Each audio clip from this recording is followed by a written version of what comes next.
feature, through the chat feature, said that they're on a train and they were afraid that they're going to lose connection. And Eric, should you be afraid if you lose connection? What is your recommendation? Great question. So, if you've gone to the Kaufman website to register for the OG, on the very bottom of the screen, and I will show actually a slide of this in just a few minutes, we will be posting a link to our YouTube channel where you can watch this webinar. So that will be at the bottom again of the Kaufman OG website. I'll have the address a little bit into the presentation. But you'll be able to access that as well as a bunch of other great resources. So, great Terrific. question. And just before we formally kick off the program, I have a few more questions in the chat box. And if anybody has questions throughout the program, you could put it in the chat box. I have a question from Carissa saying, "Hey, are we all muted?" Are we muted, Eric? Boy, I hope so. Yeah, I think so. We have 122 people. That would be a lot of people in the kitchen, so to speak. So, folks, we are going to try all sorts of new fancy add-in technologies to our PowerPoint. We're really trying to up our game this time. If there's any snafus, it was totally Zoom, not us. But I leave that asterisk there that who knows what will happen. But we're gonna. I hope everyone is muted and in fact using Zoom webinar. I believe that is the security of all of our participants is that we will not be able to see you or your names or anyone else. So I believe your privacy is actually protected. Great. And I also see, Eric, we have our panelist, which will be joining us later in the program, Jeremy and Nigist, two friends and just extraordinary professionals. We do see you guys, or at least your screens. It will take a while for us to get up to your part of the program, but we will be there a little after 6 p.m. So thank you for joining us, Jeremy and Nigus. We're really excited to have you. I should mention, Eric, that aside for some of the kind of interactive tech that you've planned for us here today, we welcome questions throughout the program, and participants that want to ask questions could use the chat feature. And we can't guarantee that all of the questions will be answered, but we will do our best to answer those questions during today's program. And folks are really welcome to email either of us after today's program with any follow-up questions. So I'm really excited about this, Eric, and I'm gonna turn it over to you to formally kick us off now that it's 5:37, 5:38 All Eastern. right, great. That was awesome. Let's do this. Of course, what's always good when the technology works. Perfect. Here we go. The welcome slide. Welcome, everybody. I am so excited to do this again. I want to welcome everybody from Buffalo to Binghamton to the Bronx. We have people from all over the state, and it's just really exciting to have you join us. And really, I want to give a kind of a special shout out to a lot of our participants here, and that's really all of you that continue to fight to be entrepreneurs or business owners when it's not the easiest environment, perhaps. And in fact, a lot of you I know are traveling, as we've heard. Maybe you're taking care of children after work or rushing to get home from work. And I just want to say thank you so much for taking the time to spend with us in doing the OG Accelerator. So I think that's really awesome, and I think it's awesome. So thank you so much. And Eric, I want to add to that. I am blown away by the number of people who have registered to participate. I'm very proud of the fact that we have many state certified minority and women owned business enterprises, MWBEs, who have registered for this program. I think MWBs are kind of uniquely positioned to participate in the early phase of the cannabis market. Obviously, New York's cannabis market is open to all New Yorkers and people of all backgrounds. But I think MWBEs, by the fact that they have established businesses, that they have that state certification, are going to fit really well into the state's social equity and economic program. And that is something Nigus is going to talk about a little later. So if you are a state certified MWBE, special welcome to you. Absolutely. Thank you. And let's also take a second to thank all of our sponsors, our guest speakers. Really, I think what makes this program so wonderful is just everyone that has decided to chip in. And thank you so much. One of the things that we are doing this year, different than last year, we've really listened to everyone that participated in the past and really what the state is looking for as far as licensure. And this year, what we're going to do is try to offer a digital certificate for all of you.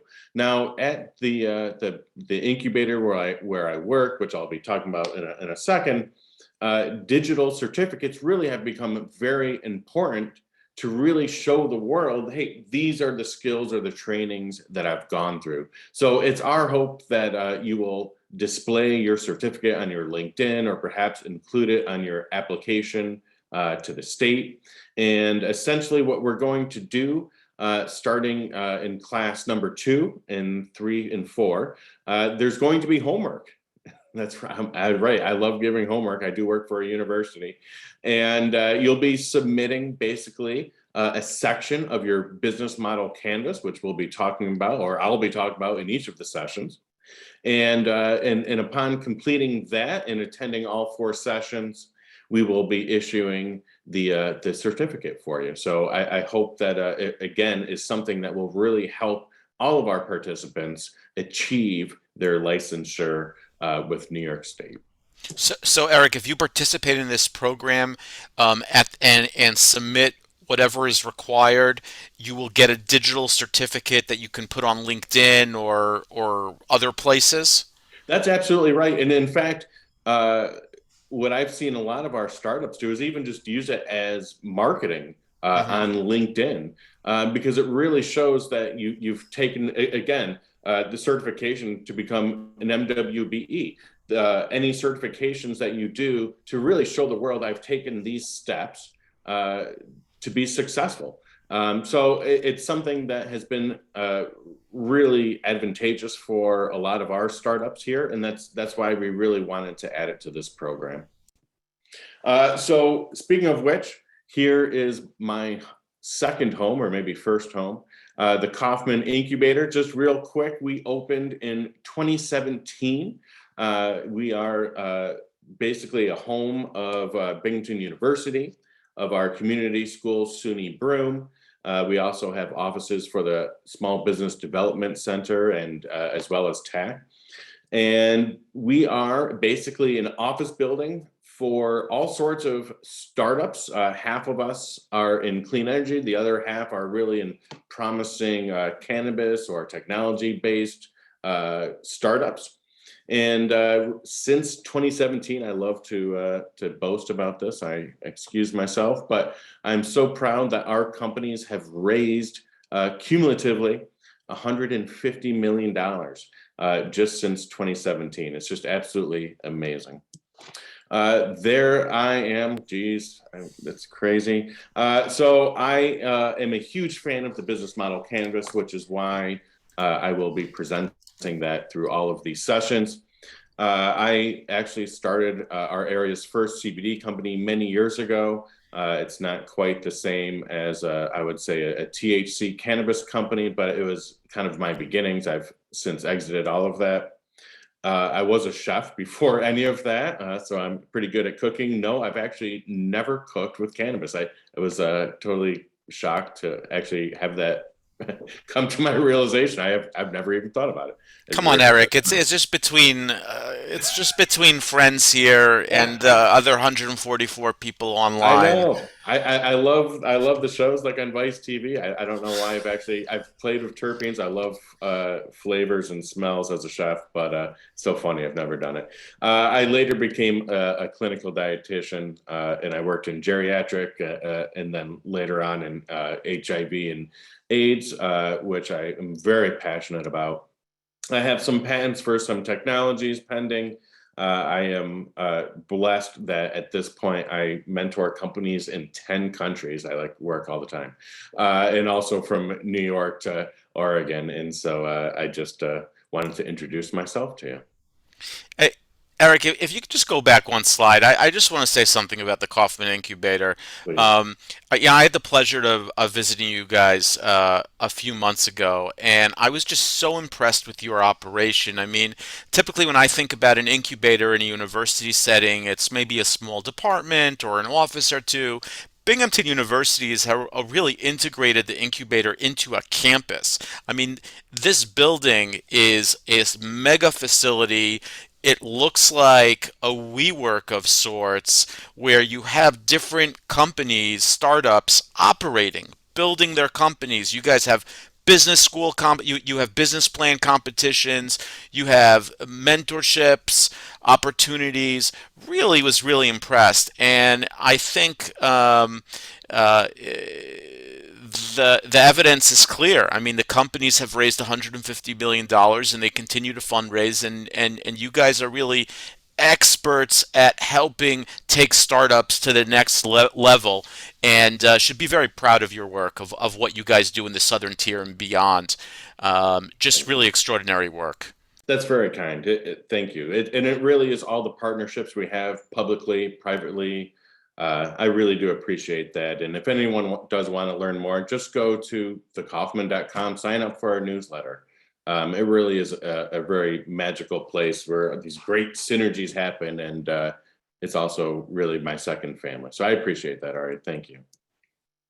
All right, we're going to try the first piece of technology. Let's all cross our toes that it works.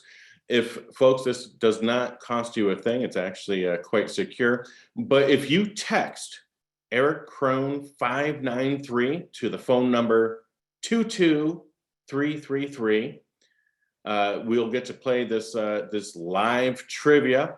But by doing that, it will start. And if you wait a second, you should get a response from the actual poll everywhere. And then you can text A, B, C, D, or E to answer this question. So let's just wait a minute here. Let's see if this works.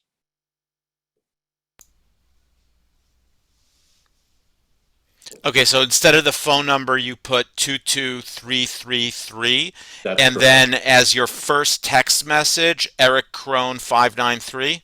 That's correct. Okay. And you should get a response if it's working. I did I did practice twice today. It worked, but you never know when things go live.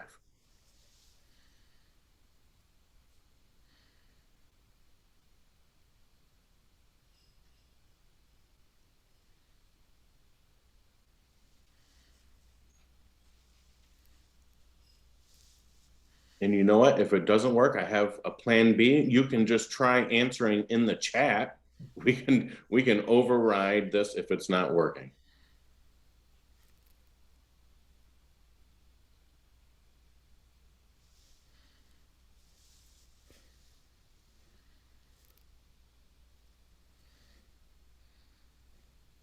All right, I think we're going to move past. We'll call that one a work in progress. So, folks, why do startups fail? Oops, my fault.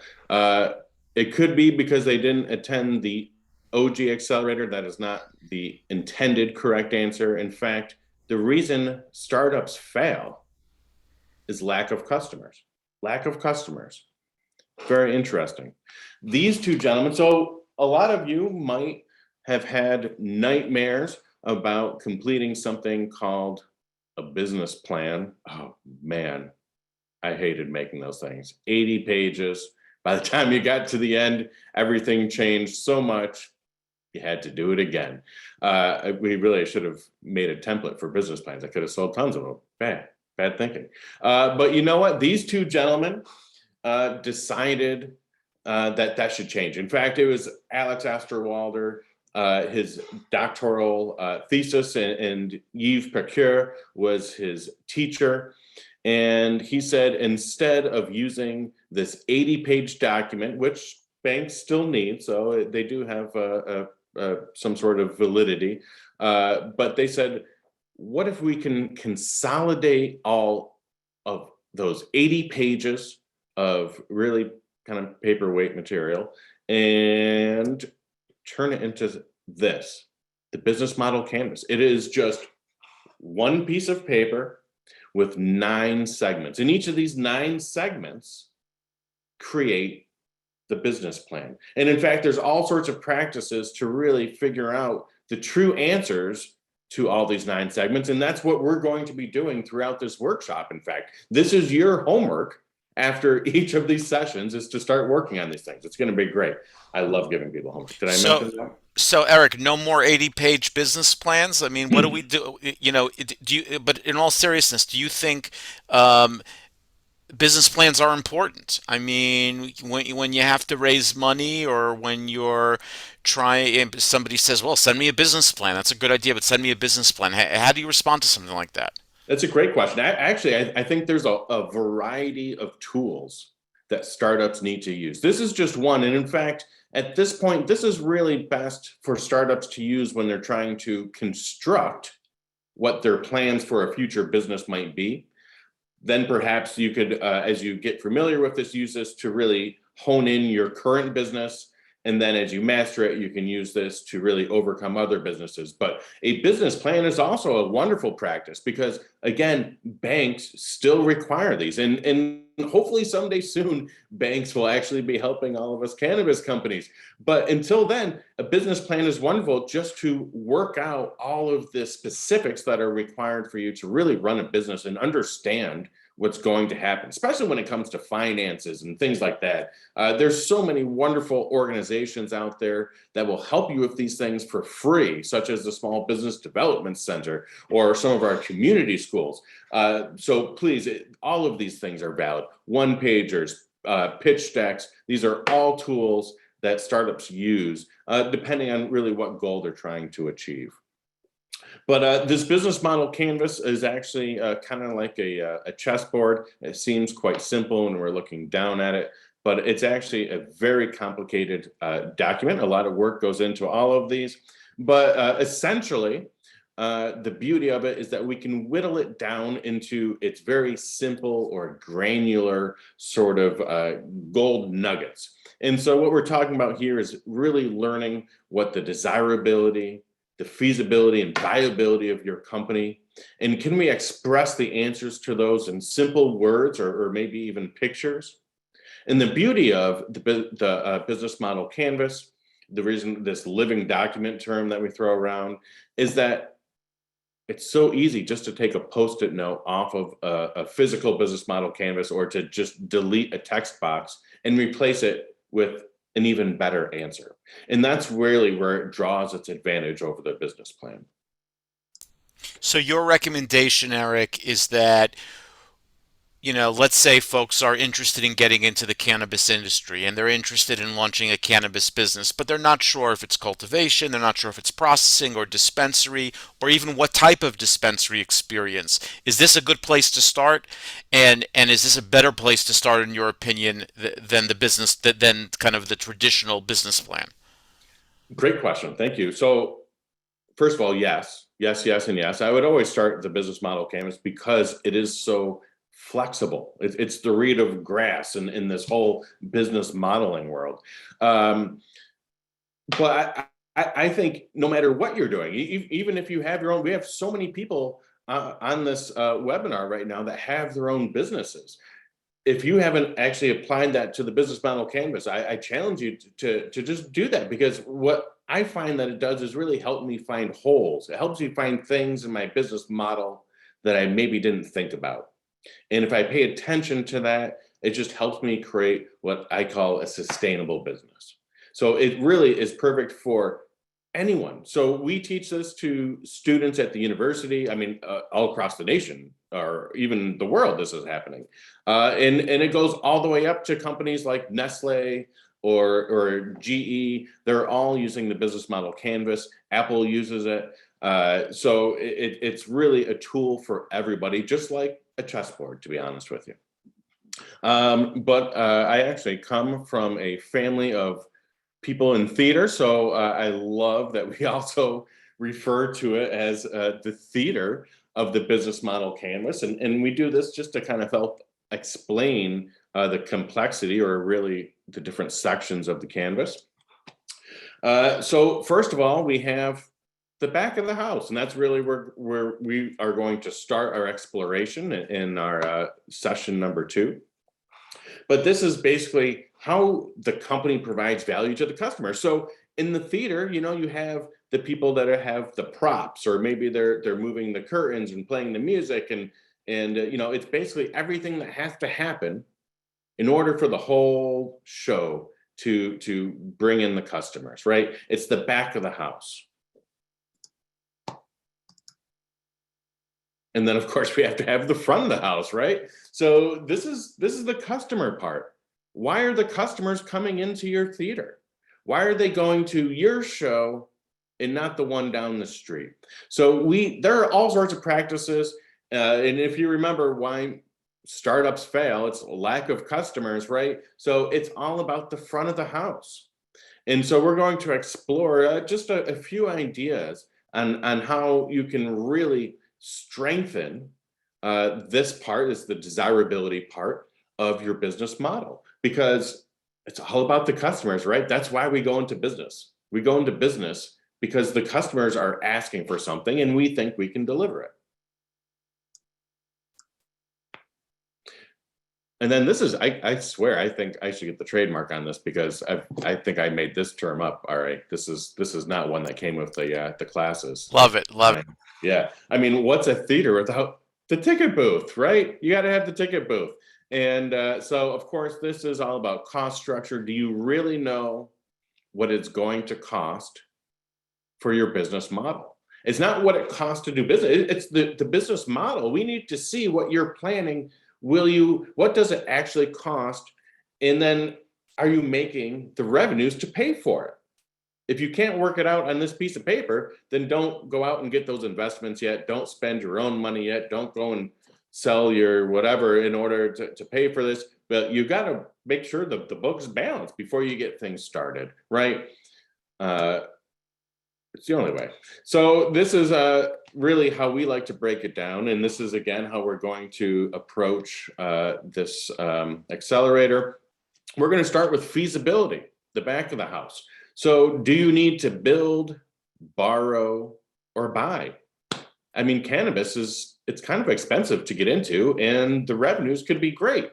So is it feasible? Is what you are planning or thinking about doing in the cannabis sector feasible? Do you need to build, borrow, or buy to make it happen? The next part is desirability, customer development. Are the customers waiting for you to open the door? Or are you opening up the door and having to find customers? Hopefully it's the prior, right? And so there's things that we can do to make sure that the customers are waiting for us because we are delivering what they're asking for. And then we can figure out ways that there's no way that they're going to want to go to one of the competitors because you're delivering everything that they need. And then the last one is viability, your sanity check. I've worked with too many startups that have perfectly mastered feasibility and desirability. It looked awesome. People loved what they were about to make. And then we worked out the finances, and it was like they're making, $5 an hour for the entire year. No way. No way. We can't do that. So we're going to try to talk about all of these. And then we have these amazing guest speakers with the backgrounds, the experience, and knowledge to tell you exactly how to do these things. So I really hope that you're following along and seeing whether it's your own business or one that you're intending.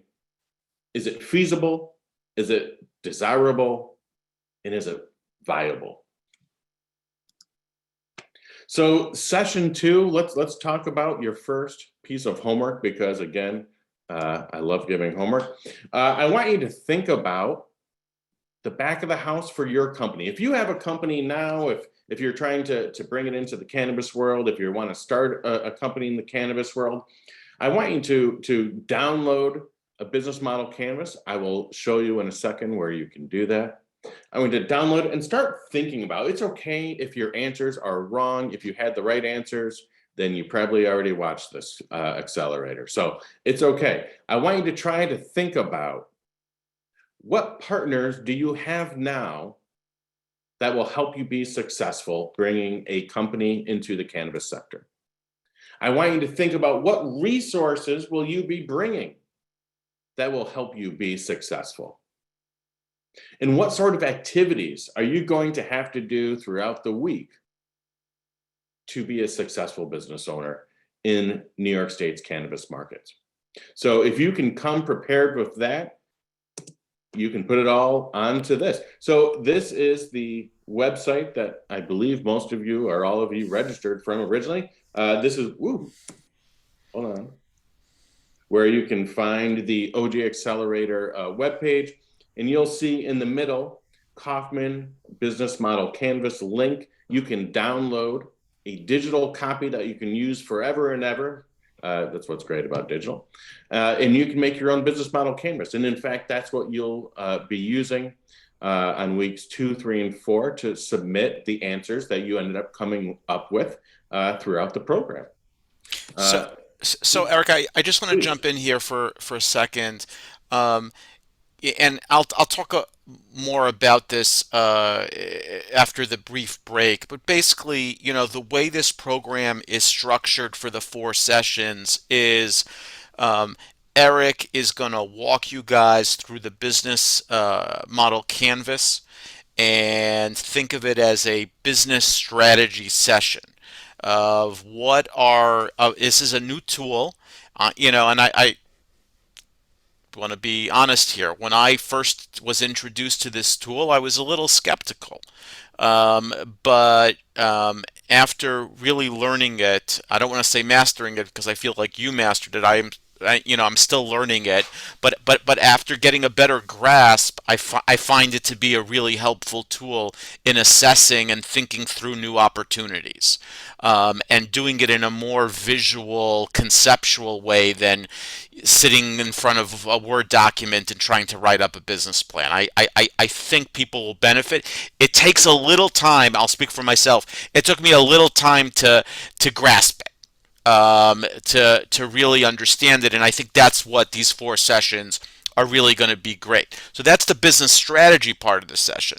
Then the second part of the session, and we're going to do this in a few minutes after the break, is specific cannabis expertise. And that we're going to share through experts like Jeremy, through experts like Nigas, and those that will follow on the other sessions. And I'm getting a lot of private chats and all sorts of questions that I'm seeing. Hey, will this help me win a license? Will this can I use this for the license? Um, it's going to be competitive getting a license in New York, Eric. You and I have discussed that before. I Agreed. think for people who are willing to invest the 8 hours in this program, 2 hours tonight, and another 6 hours on the 3 Tuesday evenings that follow, is that they will be better positioned for success. Nothing guarantees success, right? But I think they'll be better positioned for success because they'll have a good background in business strategy, and that they will have heard all of the cannabis experts, people who have been doing this for years in the New York market and beyond. And I think that experience is going to be very helpful going forward. Yeah, and that's a great point. I think this is really all about us trying to give people the tools, the knowledge, and the network to be successful, and that's really our goal. So really well said. Thank you, Ari. And again, thank you for listening to me. We are going to do a 5-minute break. However, I think we'll maybe come back at 6:10. Would that be more Six, appropriate? yeah, 6:10 Eastern. It's we know it's after work for most, not for all. But if folks want to take a break and get a beverage or whatever it may be, let's take 5 minutes now. I will then walk people through the curriculum and introduce Jeremy, followed by Nigas. So let's take a 5 minute break and be back at 6:10 Eastern, 5 minutes from now.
For those just joining back, we'll be taking a quick break and we will start back up about 6:10. So just in a few minutes.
All right. Thank you, everybody, for staying on. Hopefully, you had a brief of enough moment to relax, get a water or something.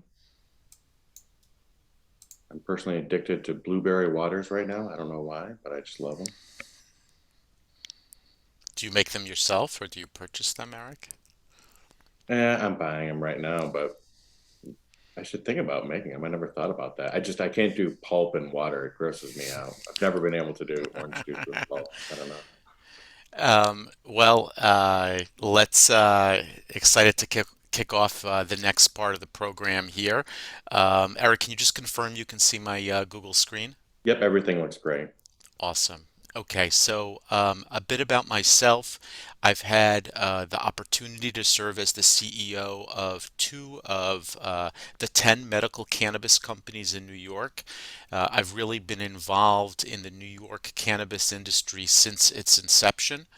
For a large portion of that time, I was with Vireo Health, both a director of the board and a chief operating officer, and helped launch our Vireo's business in other state-based markets in Pennsylvania, in Maryland, in New Mexico, in Arizona, and other places. Uh, Raised a fair amount of funds for the business, both on the equity and debt size of the business. Managed 400 employees across the country.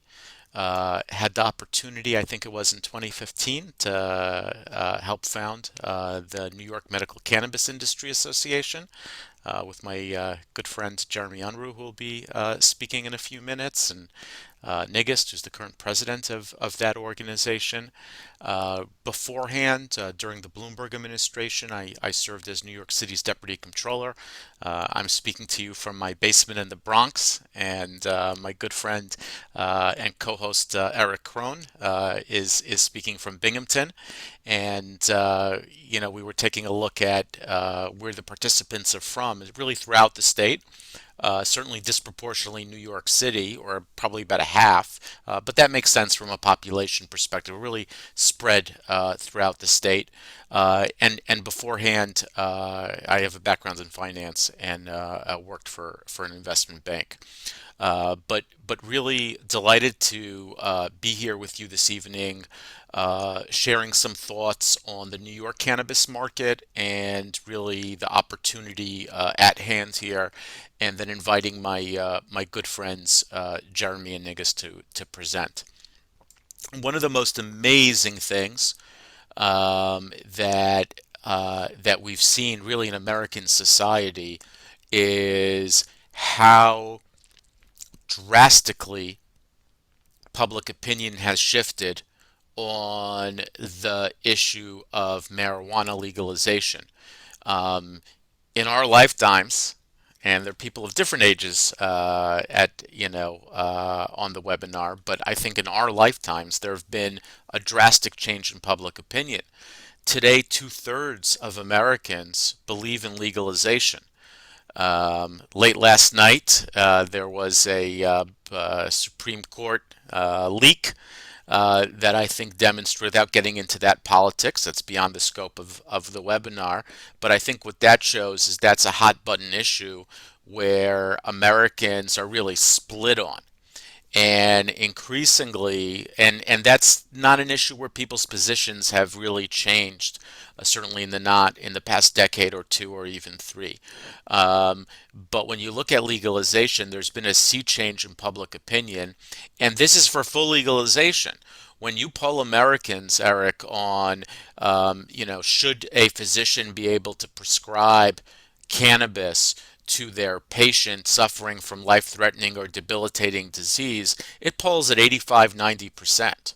And right now we have people of all political affiliations, of all age cohorts, although support for legalization decreases as age increases. But really there's been a sea change in public opinion on this issue. And that's really how we get this map since 2012. And you remember in 2012, for those of you who might have been following this issue a little early on, the states of Colorado and Washington passed referendums that allowed for legalization in those states. At that time, no one was really sure how this is all going to work out. But it did work out as best as demonstrated by the fact that so many states, and finally the Empire State, followed in their footsteps. And I think that, you know, with big social change, there needs to be kind of an adjustment period. And the fact that the sky hasn't fallen in Denver or in Seattle and in California and Las Vegas and Phoenix and Los Angeles and San Francisco, other states are joining. And when you look at the medical cannabis map, well, we have a majority of Americans now who live in states, in jurisdiction where medical cannabis is available.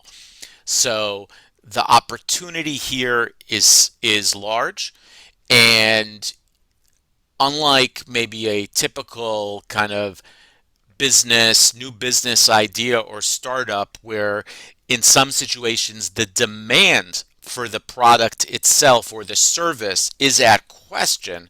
I think what's unique here is no one is questioning the demand for cannabis. The demand for cannabis has been with us for decades. What's happening now is we're taking a product which is widely available illicitly, and we're taxing and regulating it. So the demand is there. A lot of questions. How quickly does the illicit market, how quickly is it reduced, and how quickly is the taxed and regulated market come online? So it's really hard to predict the exact timeline.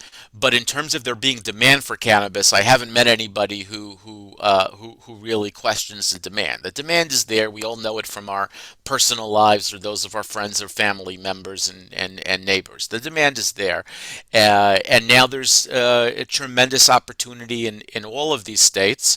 And New York, I mean, think of our population of 20 million people in New York, Florida, Texas, and California are three other states with large populations. Texas is not legalizing anytime soon. They barely have a medical cannabis program. Florida does have a thriving medical cannabis program, but legalization is not imminent. It's really New York is going to be second only to California. And Oh, all manufactured, right, I don't mean to interrupt, but is please. it going to be that big for New York? Are we really going to be as competitive as California that's had this for a while? Yeah, in some ways we may be able to learn from their mistakes. So, in some ways we may have a stronger program than California. I think it's going to take a couple years, but I think New York will bring something special, Yeah, I like it. something really special. Thank you. Um, but you know, we can't really just talk about the financial and economic opportunities without reflecting on the social and economic racial disparities that we have witnessed really for at least for the past 3 decades or so, or even longer in New York. And the fact remains is that, you know, guys who look like us, Eric, are much less likely to get arrested for doing the same things that black and Hispanic New Yorkers get arrested for. And this is some data from the ACLU, which is just shocking in terms of the racial disparities, in terms of the number of blacks and Latinos who have been arrested over, a 20-year period or so. And I should also mention that, unfortunately, for a variety of reasons, the current medical cannabis industry is not really diverse.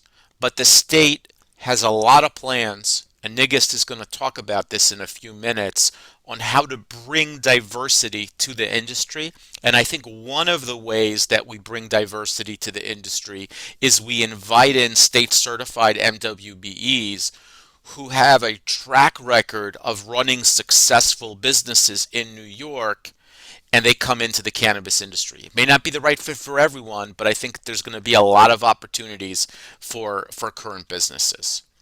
The goal of the cannabis curriculum is really to help you, the participant, develop an understanding of New York's adult use regulations and the business opportunities throughout the cannabis supply chain. Some of you may be listening to this and you may have a very specific dream. And that dream might be something along the lines of, I want to open a retail cannabis dispensary in South Brooklyn targeting women. Wow. If you have that specific dream, that is great. Others may just have a general feeling, hey, I want to explore this industry. I'm not sure if I want cultivation. I'm not sure if I'm interested in dispensary, in processing. I'm not sure who my target customer is. That's okay.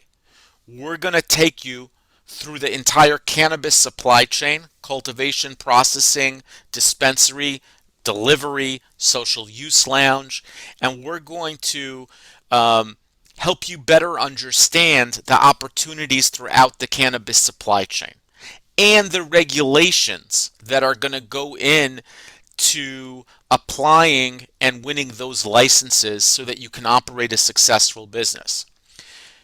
If you do know what you want to do, hopefully there'll be something for you to kind of deepen your understanding. If you're not exactly sure what you want to do in the industry yet, I hope that this is going to expose you to opportunities throughout the supply chain. I want to take you through the curriculum here. Okay? Remember, we have 4 sessions. Today is law and policy. Today we're going to have Jeremy Unruh talk about federal and state law. We're going to have Niggis talk about the MRTA, New York's adult use legislation. And I should say now, and I feel bad. They called just a little while ago. I spoke to Liz Kruger's staff. She's unable to join us this evening. She will try to reschedule for one of the following sessions because of the political events that unfolded last night. There's a lot of protests going on tonight, and the senator wanted to be there and speak out on issues that were really important to her. So we do hope to host Senator Kruger at a later time, and stay tuned for that for some more information about that. Session 2, we're going to have experts in cultivation and processing talk about the cultivation and processing parts of the supply chain. Session 3, we're going to really focus on retail and marketing and retail delivery. There's a lot of excitement about retail delivery. I think if there's anything the pandemic has taught us, particularly in New York City, but I really think throughout the state, is consumers are reliant on delivery more than ever before. And then finally, we're going to talk about finance, and we're going to talk about fundraising. And at each part of the curriculum, we have a special guest who will add really a special voice, a special expertise to the session. So really excited about today's session, session 1.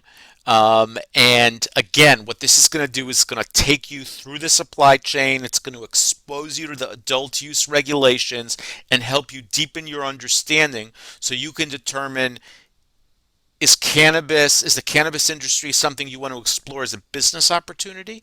And 2, if so, what part of the supply chain, which opportunity are you looking for? So we're running a little behind schedule today, which is fine. In a moment, I'm going to introduce Jeremy Unruh. I am then going to introduce Niggis, and we will then have a Q&A period with both of them. I should say, while they are speaking, you should feel free to use the chat function, or the Q&A function rather, to ask questions, and I will occasionally select from the questions being asked, and we will try to answer them. If you don't get your question answered, we have so many people online today. Our apologies in advance. Drop us an email. Eric responds to emails at all hours of the day, and particularly early in the morning. And I will do my best to respond to that as well. So, Eric, I'm going to stop my share now and ask you to take over um, for for Jeremy's and Nigget's session, so that I can also take a look at the Q&A. So, Jeremy, if you hear this now, you can come on camera and unmute yourself. Okay, I should be unmuted. Eric, I believe you may need to start my video. I have an alert here that says you cannot start your video because the host has stopped it. Ooh, okay. Hold on one sec. Where do you, yeah, that might be on you, my friend, all right? Okay, one second. Two, two. Promote me to co-host is what one of our attendees is suggesting. Mm. Okay. I've been looking for a promotion for 7 years now. Two. I'm glad it's so easy by having one of our awesome participants suggesting it. Should practice that more often. Well, I tell you what, is there some way, Eric, can you unshare your screen real quick? I can. Okay, so while we're waiting to do this, let me see if I can give you a little something here to look at. Can you see anything? I got to share screen. Okay, one second.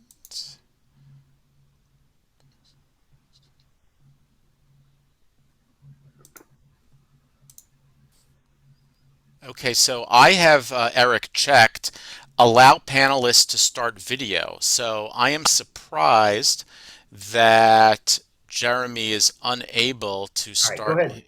Why don't you his. go ahead and take it over, and I'll just narrate on top of the slides.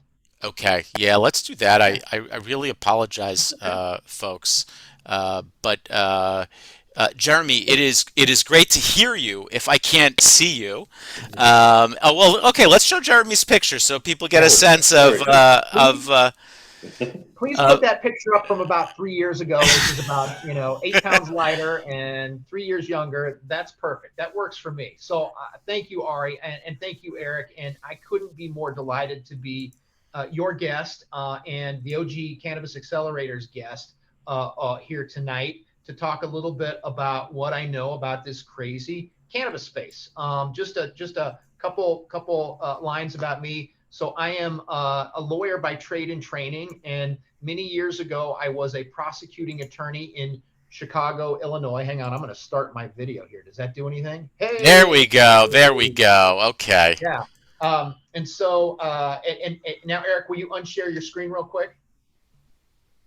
Actually, you know what? I may have closed that. Forget it. Go ahead and share. Go ahead and take the deck. I had a picture of our very first application in New York, and it showed 22 bankers boxes in a U-Haul truck, and that was our very first application for a medical marijuana license in New York State. And I just wanted to point out to everybody out there who is eager to apply for his or her or their own cannabis license here in New York, that the process does not require you to fill 20 bankers boxes worth of documents and schematics in order to apply now. As I understand it, and as I've seen with the conditional cultivator license and the conditional dispensary operator license that will come out eventually, those are online and far more streamlined than they were 6 years ago when we were in it. But I'm a lawyer by trade and training.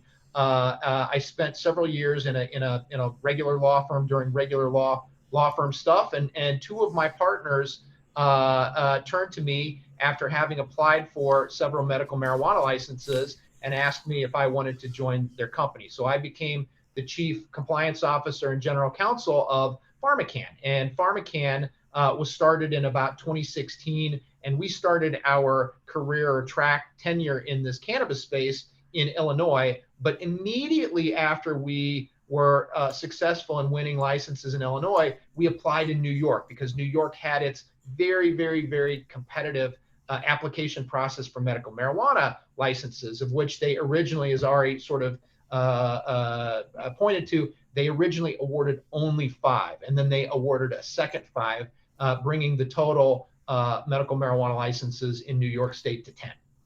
And so each of those 10 operators is allowed to run four medical dispensaries and operate, manufacturing operations. So I really cut my teeth developing and building our production facility, which is located in Orange County and in near the Montgomery-Newburgh area. The first version of that was about 75 or 100,000 square feet. And now we're doing a renovation to bring that total up to maybe 125 or 140,000 square feet, but far more advanced than our rocky little greenhouses were 7 years ago. And Jeremy, I understand, and congratulations is in order, because I saw that PharmaCann announced an expansion in the press of is it of that facility in New York?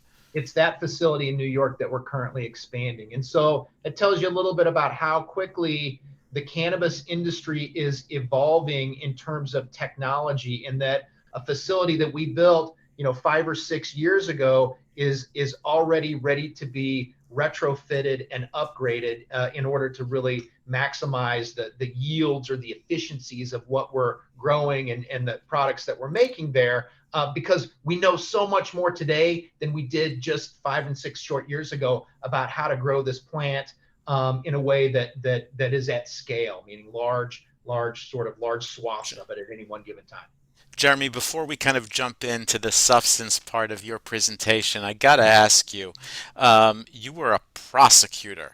What did your friends and family and colleagues in the criminal division think when they heard Jeremy Unruh is going to join a cannabis company, a federally engaged in federally illegal activities? Yeah. Well, we had a different mindset though. So again, I hail from Chicago. We operate and work in New York. But being a Midwesterner, that also has a piece of it too.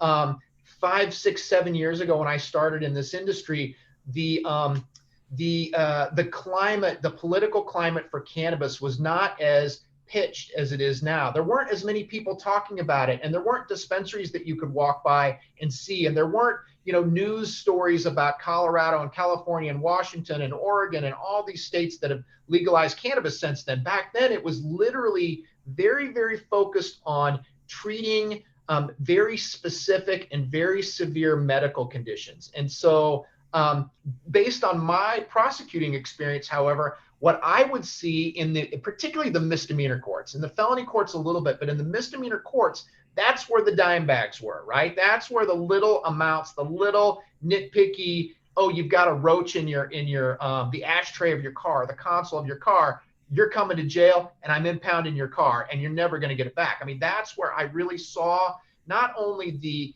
disproportionate impact that over criminalization of cannabis had on particularly in Chicago, brown and black communities, but I also saw the waste that was associated with it when 2 police officers nearing the end of their shift would make an arrest for $5 worth of cannabis. Well, if they're at the end of their shift, it still takes them 2 hours to process the person they arrested. So those 2 hours are overtime hours. And oh, by the way, it's for both partners, right? Oh, and by the way, one of those police officers gets to come to court a month later and sit in court until those cases are called. And all of that time, if that officer was working at night, is overtime, all for $5 worth of a plant that a higher power gave us, right? And so that's really where the impact was on me. Now, explaining it to friends, family, how I was moving into the cannabis space,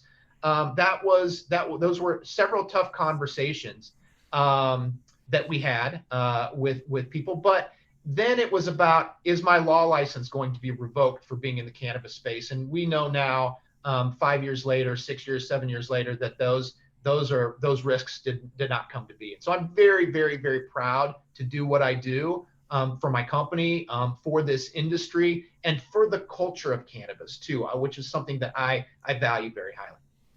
Thank you. Thank you. No, that's really great. I mean, it's amazing to reflect on the short time. I mean, both of us have been in the industry just 6 or 7 years, or 7 years now, and the change you've seen just in that time.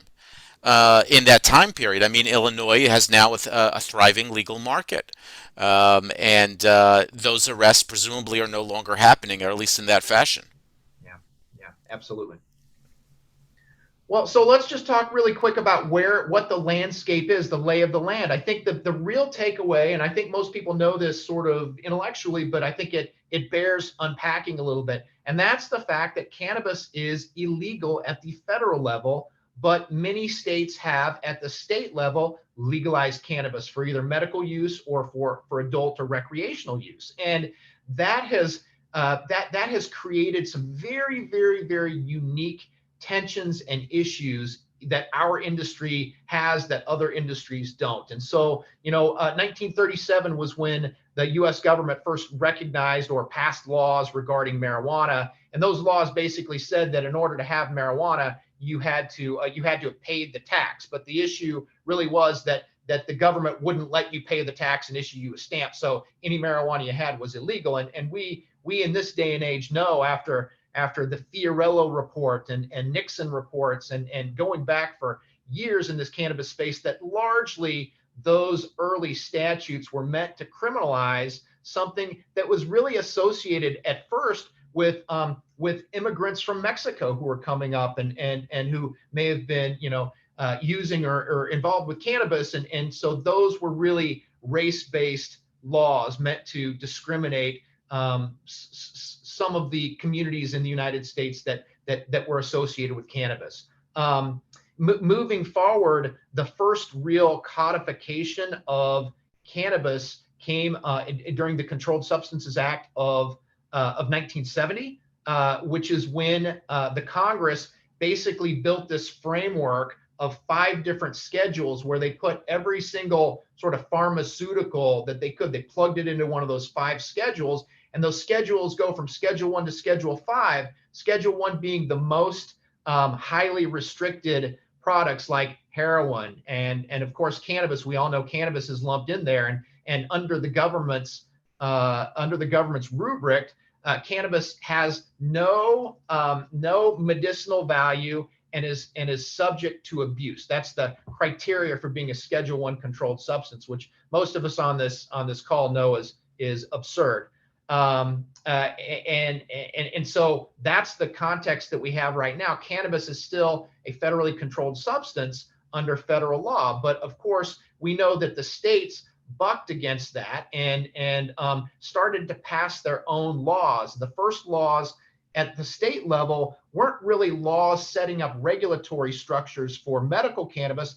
They were basically affirmative defenses that said, hey, listen, we recognize in California, prior to Proposition 215, which is the state law, some of the municipalities like Oakland, California, was giving out municipal licenses to people who were growing cannabis for medical purposes, largely in response to the AIDS and HIV epidemic of the 1980s. People were growing cannabis for friends or partners, and Oakland thought it was egregious to be locking people up for trying to provide compassion services for people who are really suffering from a horrible disease.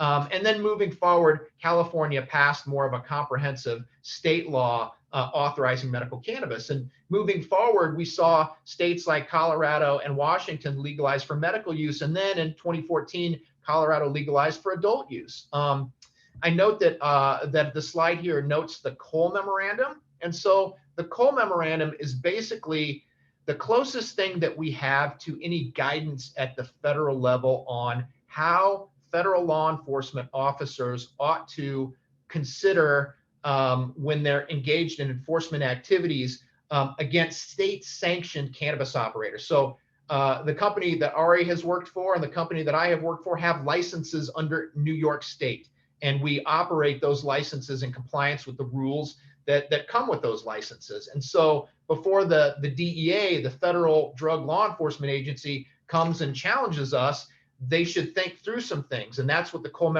Memorandum really spelled out. It was basically an open letter from the Attorney General to the 94 United States attorneys around the United States saying, hey, listen, before you go kicking down the door of a state licensed, compliant, operating cannabis operator, maybe you ought to think about some of these things. Are they using firearms? Are they engaged in cartel activity? Do they encourage driving while impaired? Are they laundering cash? Some of those sensitivities that would drive whether or not the federal government ought to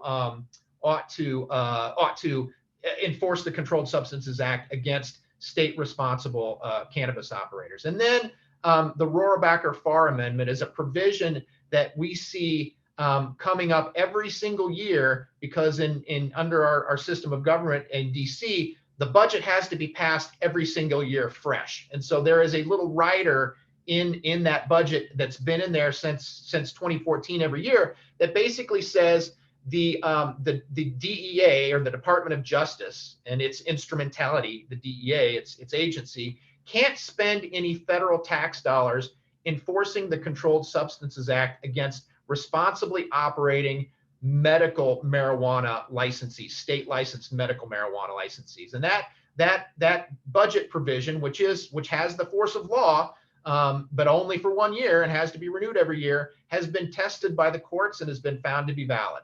No tax dollars means no tax dollars. Now, the issue is that doesn't apply to adult use licensed operators, only to medical operators. So there's a lot of room there in DC for that Rohrabacher-Farr Amendment to be expanded to provide protections to more licensees. Jeremy, the status of the Cole memorandum is that it's been Yes. rescinded by Sessions in the Trump administration. That's right. So in the early days, go ahead, Ari, if you got a question. I guess my question is, why haven't we seen something from the Biden administration in this area? Yeah, it's interesting. So the Cole memorandum was rescinded in the early weeks of the Trump administration. Jeff Sessions, who was the Attorney General at the time, rescinded about 25 of what he called guidance memos.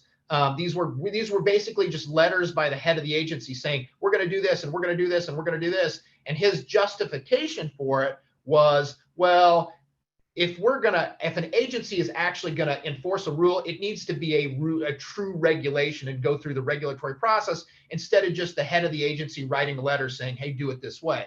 But the impact of that was that those of us who were operating in the cannabis space really looked up and started to pay attention, because most of our efforts had really been in the states, at the state houses, where these state regulatory schemes were legalizing cannabis for medical and adult use reasons. Now we had a reason to pay attention in Washington, D.C. And so I guess the point of your question is, what's its utility now, and why hasn't the Biden administration done it? We still look to that Cole memo because the issues that it raises and flags are still the same issues that federal law enforcement agents look to when they initiate any kind of prosecution. So they still are relevant to cannabis.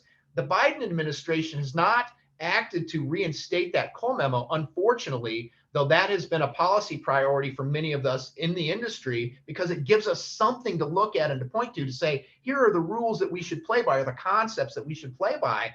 And I think it's largely because Joe Biden comes from an old school. Even though he is a Democrat, he comes from an older generation that just can't get their heads around the notion that cannabis is far less dangerous than alcohol, and far less dangerous than we've been led to believe over the last 80 years of a lot of propaganda. So we're hopeful that the Biden administration will be able to do something here before the end of their term. But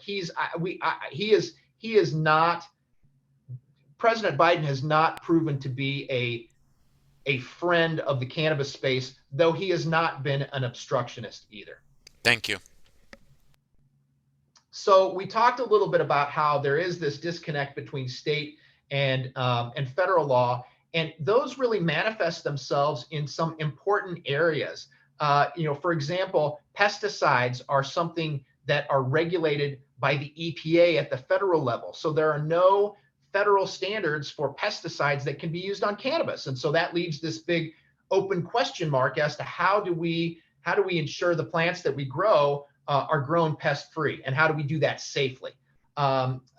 Raising funds. Banking and financial services are largely regulated by the federal government. Yeah, there's a little piece that the state has, but it's largely regulated under federal law. And so because cannabis isn't really addressed under federal law, banks and other financial institutions that traditionally provide small business loans or capital to businesses that want to invest in and build companies, that really isn't available.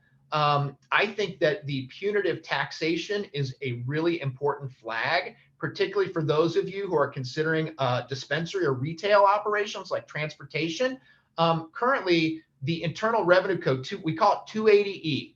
And what it is I'm sorry, Ricardo, I can't see your full question, unfortunately. But the 280E taxation piece is a provision that basically says that if you are engaged in Schedule 1 or Schedule 2 controlled substances, if you're trafficking in those, you don't get to deduct your reasonable and necessary business expenses that you would be able to deduct if you were a regular business. And the only thing you can deduct are your costs of goods sold, which are basically the raw materials that go into making your product.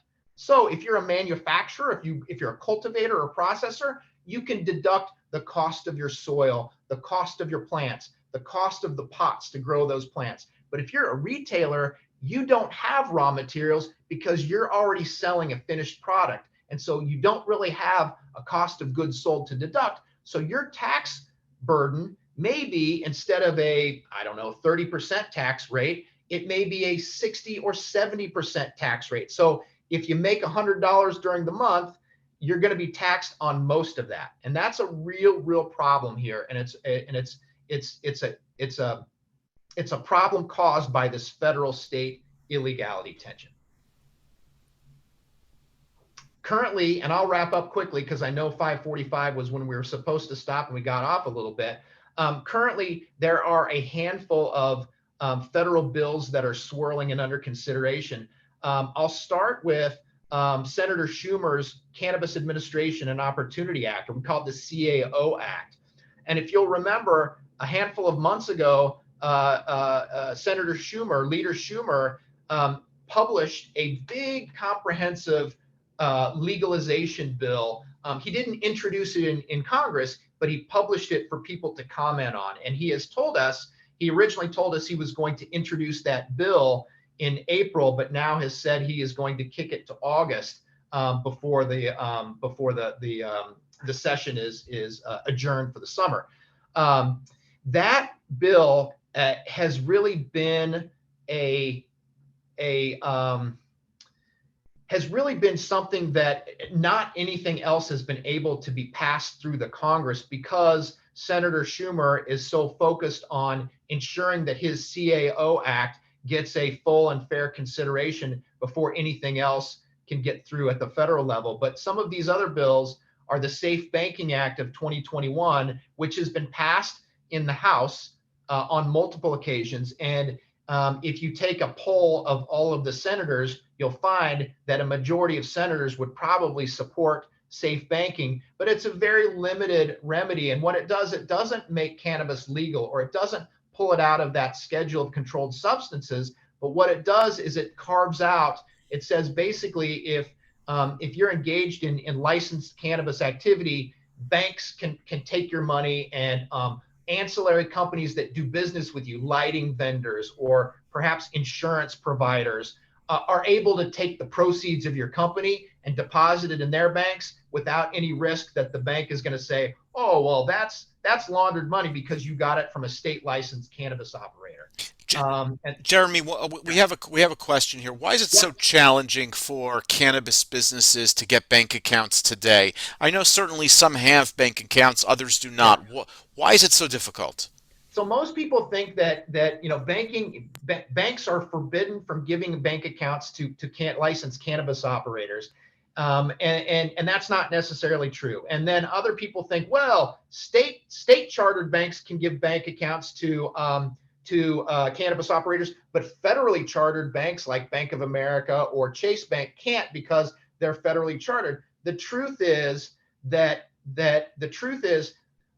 both of those state and federally chartered banks can give bank accounts to cannabis licensees, the Department of Treasury back in 2013, when the Cole memo was issued its own memo that we call the FinCEN memo, the Financial Crimes Enforcement Network memo, which basically lays out the due diligence that any bank, whether state or federally chartered, must go through if you are going to, if it is going to take on a what they call a marijuana related business or a cannabis business. And so it's not about the illegality of banking. It's about the fact that FinCEN memo, the requirements are very, very onerous.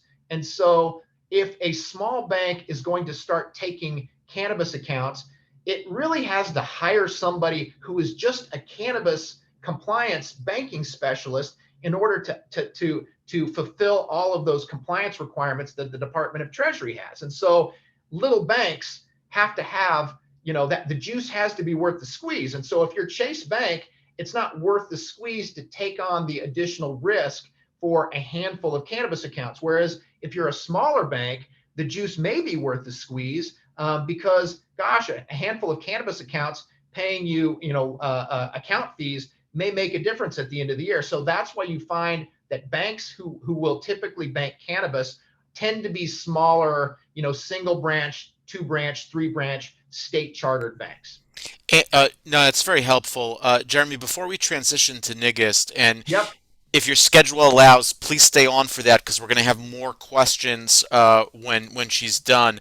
But one question that we have here is it's more kind of business strategy and social equity Yeah. focused. But I think when some participants heard this kind of wonderfully large facility that you're building in Orange County, they asked themselves, how are we going to be able to compete Yeah. with a company like PharmaCann? So Yeah. how does PharmaCann think about working with social equity partners? Yeah. How does PharmaCann think about its role in New York and kind of that space? So there are 10 licensees in New York today.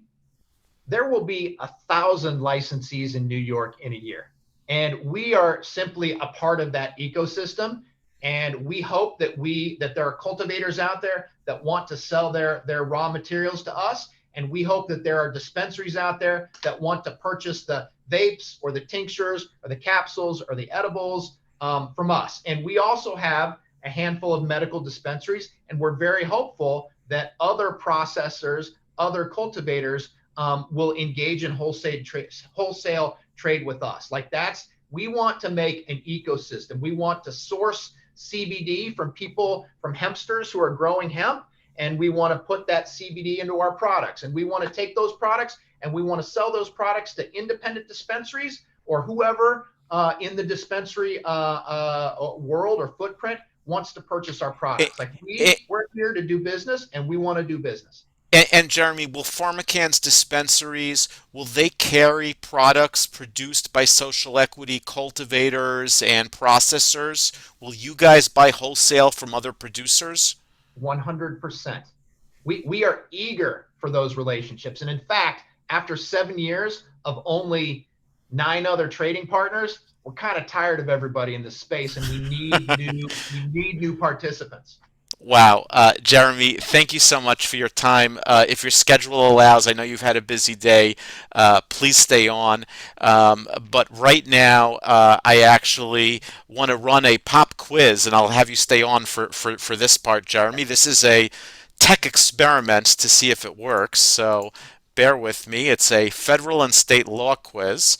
And let me see if I could launch this. 1 second. Do people I see see it. this? Okay. Yeah. So I'm going to ask participants to take a moment and answer the 3 questions on the federal and state law quiz. These are all issues that Mr. Unruh discussed. Okay, so just take a moment and answer those questions. And we'll see if the Zoom platform facilitates this interactive exercise. Are report cards going to be mailed out at the end of this session, Ari? No report cards. You could answer to the best of your ability. And I'm going to keep this open for another 30 seconds or so. I don't know how this shows on iPhones. I apologize. I see some people are not seeing this on their screen, but certainly many are. We have over 50 responses right now. So let's take a moment. I'll give it maybe about 15 more seconds until we hit the 50% participation mark. And then I'll ask Jeremy to confirm that I selected the right answers for each of these questions. Um, Sharon and others, I'm sorry if you're not seeing it on your screen. It is on the main webinar screen now, so people should see it. 75 people answered, and I'm going to end this poll now. Okay. Jeremy, do you want to help us confirm that we have the right answers here? When was the Marijuana Tax Act passed by Congress?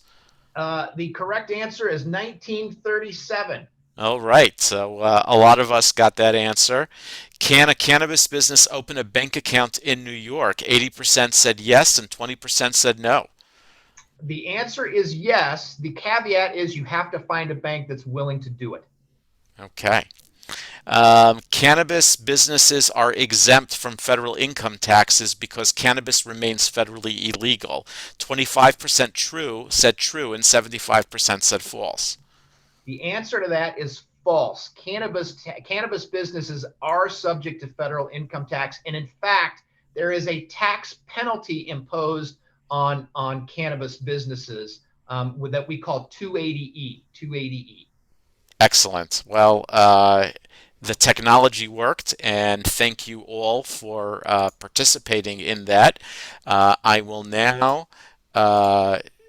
try to invite my good friend Nigist here to appear on camera. Thank you, Jeremy. All right, and you could just unmute yourself, Nigist. Good evening, and thank you for joining us. Thanks for having me. Jeremy, good to be here with you too. Thanks, Ari and Eric, for organizing another incubator class.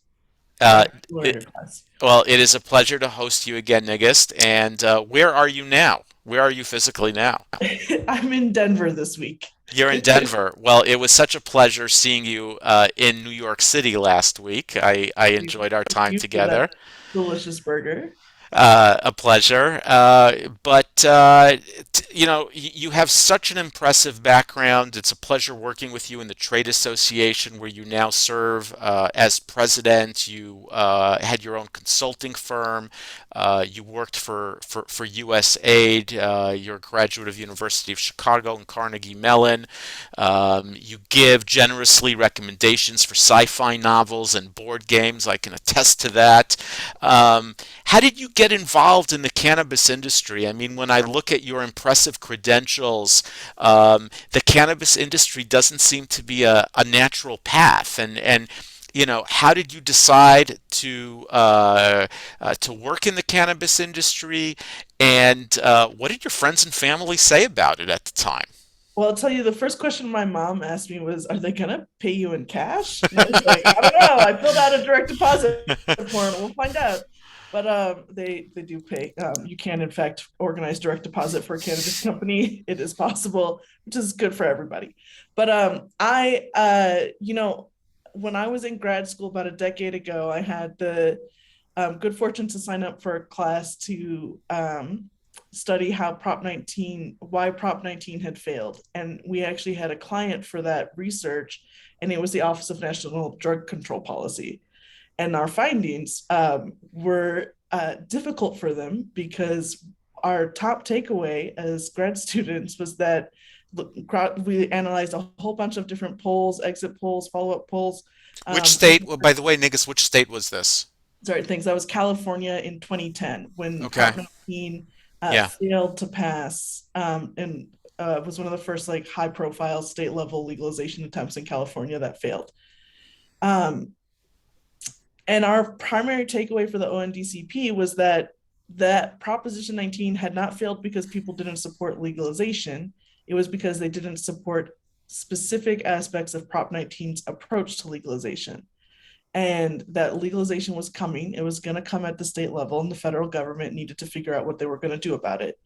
And I did that. I wanted to work in international affairs. And so I had a security clearance for most of my 20s. So I didn't consume, but I supported it. I voted for Initiative 71, which legalized personal possession and personal cultivation in DC, even though I couldn't participate in it at the time without risking my livelihood.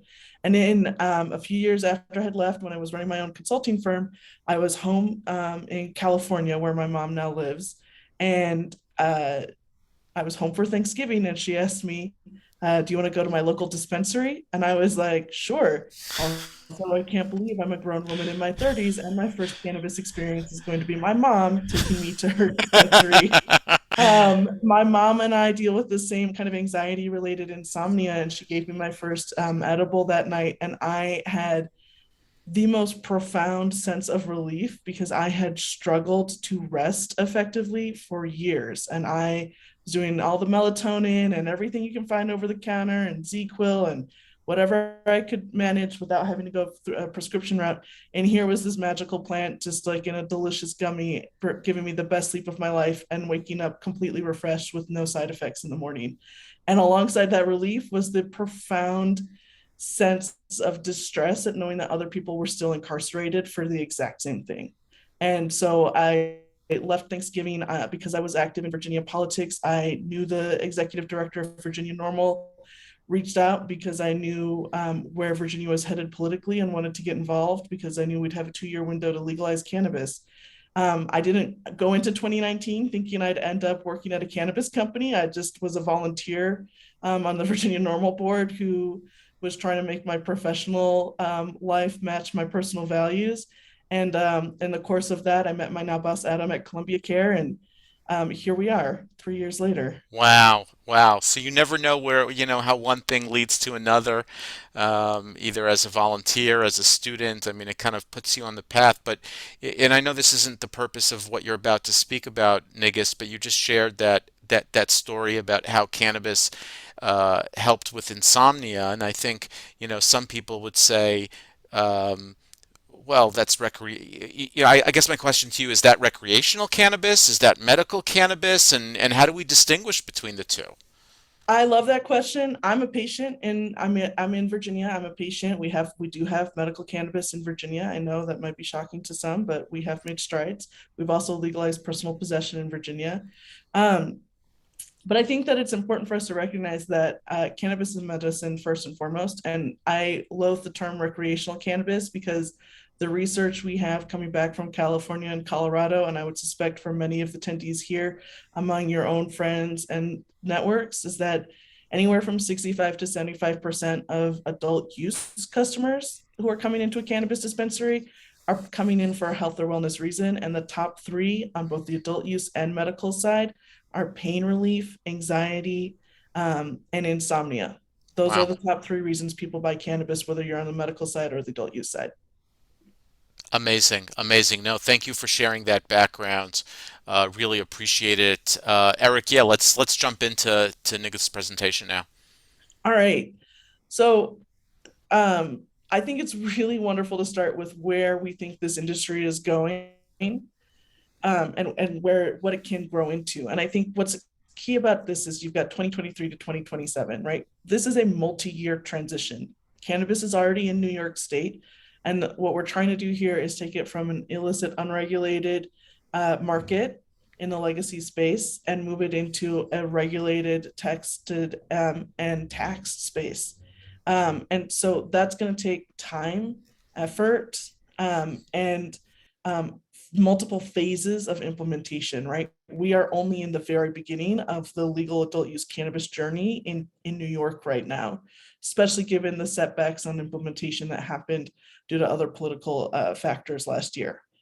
So New York, to Ari's earlier point, I would agree that New York is poised to be a much more successful cannabis market than California if the stars can align correctly on the implementation side.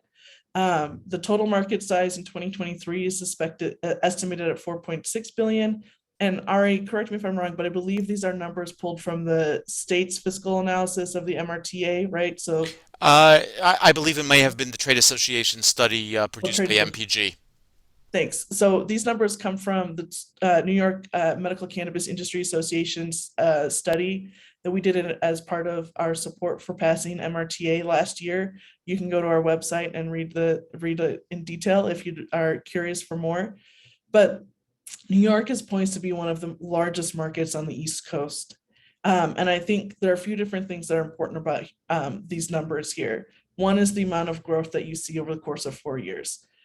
Second is the number of jobs that are being created, because the number of jobs and the pace at which those jobs become available is going to be highly dependent upon how this program is implemented and the scale at which it's expanded. The tax revenue is another key point, as we'll discuss. I believe it's a significant percentage of cannabis tax revenue is supposed to be reinvested into the communities that were disproportionately impacted by prohibition. And while 2023 has a $362 million number, 2027, we're going to start seeing annual numbers of over $1 billion. These were all model assumptions too. So I'm sure as we keep going through implementation and we update, where the market is, we'll see some changes and hopefully for higher numbers, because those funds are necessary and needed in the communities that were impacted.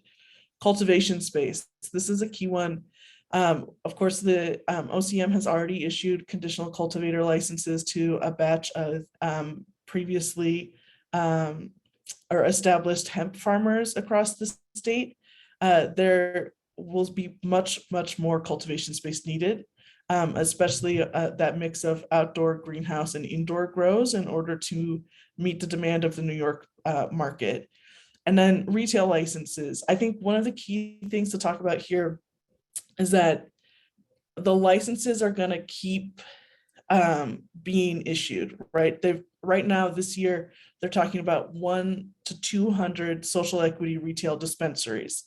That is a fraction of the total market that will be necessary to serve New York, but it's good for us to start in increments for a few different reasons. One, you want to make sure that the regulator can actually support the number of businesses that they're responsible for, especially social equity businesses. You want to make sure that they have access to technical support and other resources, which we'll get into in a little bit. Thirdly, if your program isn't hitting its goals in terms of social equity representation, you want to make sure you have more licenses to issue so that you can correct the program and continue to try to hit those goals. And then lastly, issuing all the licenses at the same time, in my opinion, does not support social equity goals. First and foremost, the real estate alone across the state of New York right now is difficult to find. And if you have all 1,000 retail dispensaries trying to find their real estate at the exact same time, the folks who will win that fight are the ones who have the most cash and the most access to existing real estate resources. The state has a few programs in mind that we'll get into. So let's go ahead and dive into the next slide to talk about the MRTA itself. So the MRTA was a massive bill, like all legalization bills are, that built several components. First and foremost was the governance, right? Who is actually administering this program? The New York State, the New York Cannabis Program has two key governing entities. One is the Office of Cannabis Management, and that's where all of your state employees are. Everybody from Chris Alexander, the executive director, to the folks who are going to be reviewing product branding and product approvals and things like that. There's also the Cannabis Control Board, which is a group of political appointees with an array of experience between agriculture, labor and union organizing, financing, and access to capital. And that group of 5 folks are in fact, they have a meeting coming up this week on Thursday. They approve and make some of the larger scale decisions, especially when it comes to promulgating regulations that impact this, that will be designing this program. The MRTA also created 2 pathways for personal cultivation. So far, we've seen proposed regs for medical patients to have personal cultivation. We've yet to see regs for just general adult use personal cultivation be released, and even the medical regs for personal cultivation have not yet been implemented or put into effect. It also addressed public consumption. This is one of my favorite parts about the MRTA, is that wherever it's legal for you to smoke a cigarette, it's now legal for you to smoke a joint, with the exception of federal land. There might be some areas where you might be able to smoke around a cigarette around some federal property, or in, for example, any federally subsidized housing programs. You still have limitations on cannabis consumption. Local opt-out was a key provision, and I believe OCM now has a tracker, and there are other resources for checking if your locality opted in or out. All of those decisions had to be made. If you were going to opt out, the decision had to be made by the end of the calendar year last year. So it's a good time to look. Anybody who opted out can reverse that decision and ultimately opt in. And I think that a lot of localities, we saw this happen in New Jersey as well, a lot of local level government decided to opt out as more of a wait and see approach to make sure that they understood all the ramifications and how best to regulate it, and that local pressure will be very necessary. That said, local opt-out is limited to only 2 license types. That's retail and social consumption. Cultivation, manufacturing, all of those types of licenses are not subject to local opt-outs, which is good, right? If you're a farmer, you can't just like move your farm. Taxation, the MRTA established a cannabis excise tax, and that is pretty aggressive. It's going to be one of, in addition to 280E that Jeremy talked about, that excise tax is going to be one of the main cost drivers in New York, and one of the biggest challenges, I think, for new businesses entering the market to be able to succeed on the retail and delivery side. And then lastly, the revenue allocations, like I was alluding to on the previous slide, tax revenue is devoted to a few different priority areas, some of which is, again, rightfully, I think, public health education. There was a recent study, you can find it on the National Normal page, that actually showed that drivers in states where cannabis is legal are less likely to drive while impaired. And the researchers suspect that that is related to the amount of education and awareness that happens once that cannabis is normalized and people are talking about it more and thinking about it more like alcohol and other substances, in terms of responsible consumption. So that's one bit. Then I believe, sorry, I'm a little rusty and I've had a few different states in my brain recently. So I think it's about 40%, right? Ari, Eric, correct me if I'm wrong. Yes. Thanks. That goes into community reinvestments in New York. And I think that's going to be a really exciting pool of funding that we still need to see a bit more. I believe they're supposed to create some sort of advisory committee to oversee it. And that's one more set of governance that we've yet to see, appointees announced for. And Nigus, we have some questions about tax percentages, and I want to direct people to the Office of Cannabis Management website. They have really a number of fact sheets, including on taxation, which are very informative, so people can take a look at that. Nigus, you had the opportunity to see adult use play out in multiple states. What do you like about New York's MRTA? What kind of stands out to you as an aspect or a feature of the legislation that other states can learn from? And, it hasn't played out yet, but from as a policy expert, as a policy analyst, looking at this, what speaks to you? What do you think New York got right here? So I'm actually gonna, if you don't mind teeing up the next slide, Please. because my favorite part of New York is the breadth and depth of the license types in New York. I think is one of the best things we've seen for thinking about what the mature and full complete industry is supposed to look like in the first piece of legislation, right? Other places had to build out more. One thing that I think is key when we talk about especially New York versus California, and this is something that's a key distinction, I would say, between the Western states and the Eastern states in general in legalization. The states that went first put a lot of emphasis on local control. It was one of the ways that politically they were able to make those ballot referendums successful, was to say, well, like, if your community doesn't want it, your community doesn't have to have it. Local control is awful. You don't want to have hundreds of independent cannabis regulators in the state, because it's impossible to effectively regulate it, and in particular to support equity and broader goals, it's very difficult to administer those at the local level. New York, I think, did a great job with the local opt out. One, ensuring that it went to a referendum process, or that there was a larger conversation, so that it wasn't just about a few people voting on a council meeting, but actually pushing this decision down to voters, which I think is key. And then two, for making sure that people making sure that all the local government is responsible for is time, place, manner. They don't have a much more of a say than that. Now that's a lot of say. Zoning and real estate, I'm sure will come up over the course of this accelerator, because especially for the retail side, it's very difficult. But these license types are my favorite part of the New York bill. Excellent. Thank you. Thank you for sharing that. Actually, can we go back, because I do want to talk about some of the features of the license types. First and foremost, so cultivator, processor, those are pretty obvious ones. Cultivator grows it, processor can manufacture products out of it. Cooperatives are one of the vertically integrated types, but you can't wholesale to anybody else. Distributors are, again, wholesalers. They can purchase and buy between business to business. Retail dispensary, business to the customer. Micro business is another type of license that I'm sure we'll be learning more about through the regulatory process. Delivery, pretty self-explanatory. Nursery, I think, is one of the coolest things that New York has done, and is also really great, is a testament to the strength of cannabis culture in New York, because that is a classification that's all about sourcing premium genetics. And I think that's going to be one of the areas where New York will get to shine and will be part of the long-term health of the cannabis industry, is that New York will become one of the places, will have an earlier setup focused on premium genetics in the cannabis space. And then social use. It's rare that you see social consumption addressed in the first legalization bill. Usually folks, legislators have to be encouraged to add it on after they've established the rest of the market.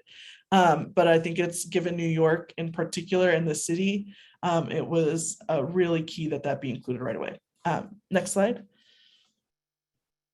So the social equity, social and economic equity categories. I think this is another great feature of the MRTA, especially the involved, just thinking about equity through so many different lenses, but also leaving the regulator the flexibility to implement it in a way that reflects the unique needs for cannabis equity and cannabis justice.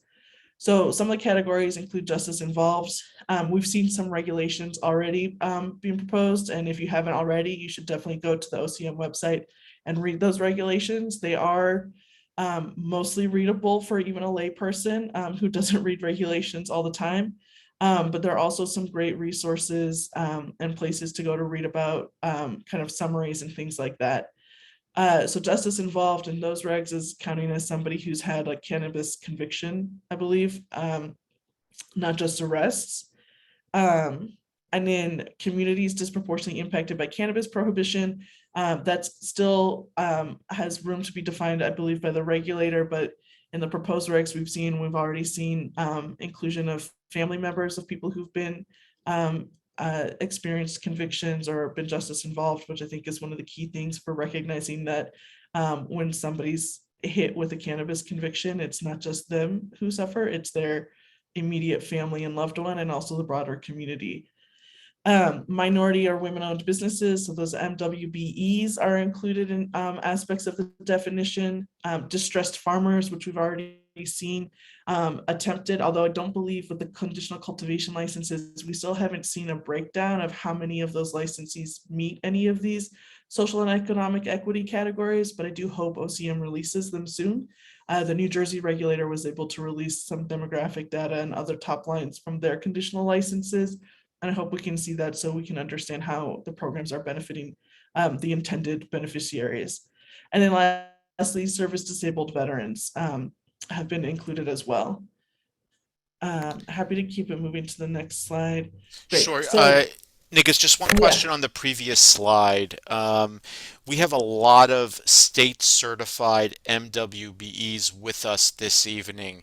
Do you think they're well positioned to participate in the state social equity program? I think so, but I will say that we're still waiting to see the regs that would specifically address MWBE participation. And if you feel that those regs, the current regs need to be address MWBE, now is the time to write a public comment in response to the current proposals for the social equity regulations that are out there. But clearly from MRTA, and tell me if you agree or disagree, MWBEs will be part of the state's Yes, social and economic equity like by programming.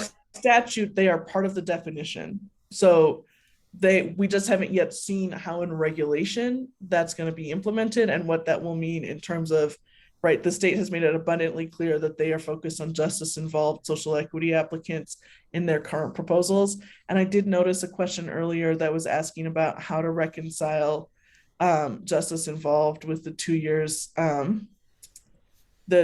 of business ownership. And we don't know if that was a proposed reg. And this is another moment where I'll just say, I'm happy that this accelerator starts with policy and law, because in cannabis, more than probably any other industry at this current moment, if you are not actively a part of the regulatory and legislative process, it is going to happen to you, whether or not you're participating. And if you participate in it, you have the chance to shape it so that it will actually benefit the goals and intentions that you think it should be. Yeah, Um, and I appreciate that message, Nigus, because there's also a lot of questions I'm seeing on Q&A, some of which are great questions, but we don't have answers to them just yet. And I think to really succeed in the cannabis industry, you have to be comfortable with uncertainty and ambiguity to some extent. And you also have to be comfortable with things changing very quickly. But the fact that people are asking these questions now, are learning from people like you, are learning from Jeremy, are learning from Eric, they will have a better skills to monitor and track what's going on and to lend their voices to comment if they see regulations, draft regulations that they feel need to be modified. Now they'll have the skills to do that. So thank you. yep. Okay. Next slide. Oh yeah. So last thing, this is where we're starting to see some exciting momentum from the state. The state announced in the budget that there would be a $200 million fund to facilitate financing for social equity licenses.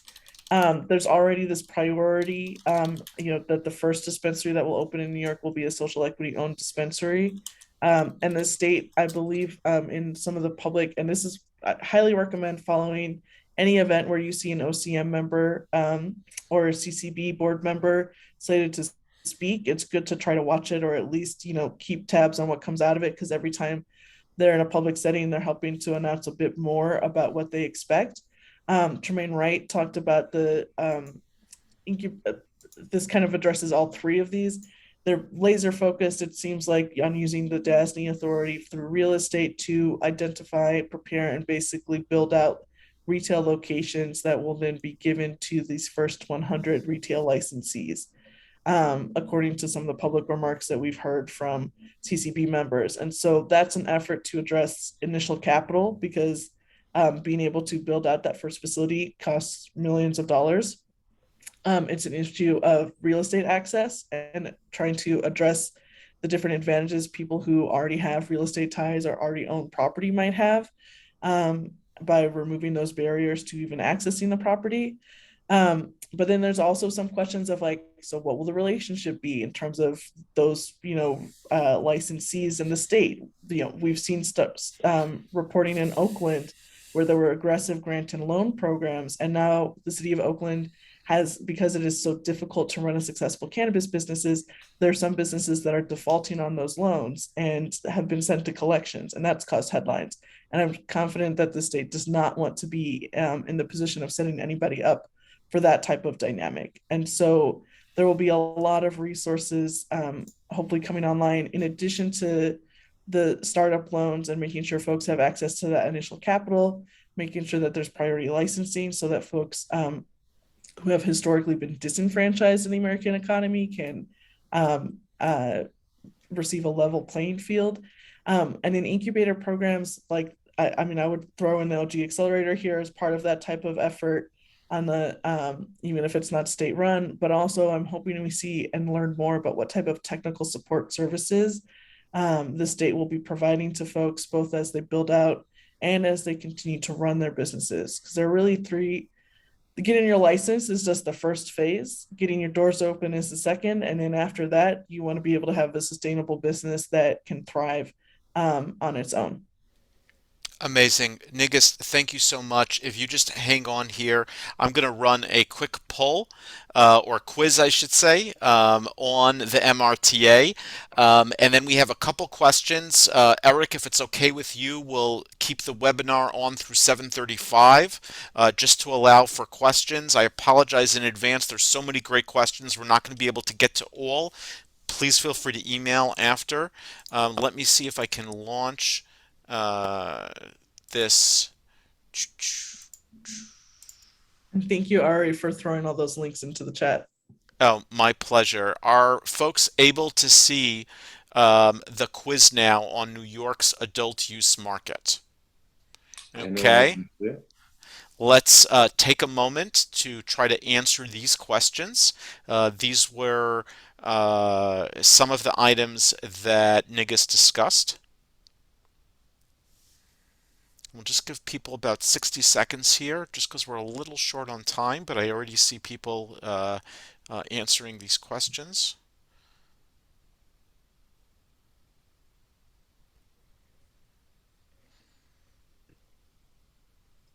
If you can't see it, try perhaps the box that popped up might be hidden behind the main screen, so that might be a quick solution. Okay, we already have 50 submissions.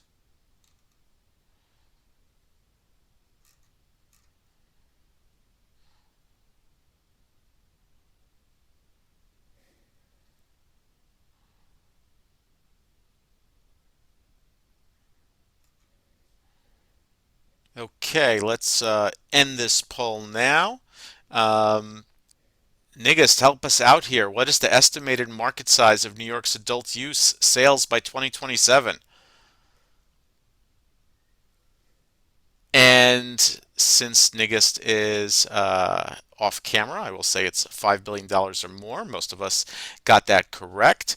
Only those New Yorkers that have been convicted of a cannabis crime can participate in the state's social and economic equity program. Nigist, is that true or false? That is false. There are many ways. Thank you. And New York localities may prohibit cultivation facilities from operating in their community. True or false? False. Thank goodness. What can they prohibit? Only retail and social consumption. Excellent, excellent. Okay, well, thank you so much for that. And Jeremy, if you are still available, feel free to join us. I will ask Jeremy and Nigas to limit their answers to 30 or 60 seconds, if possible. First question is for Jeremy here. Jeremy, from Melissa, if you were a first-time startup in New York State, what type of license would you recommend applying for?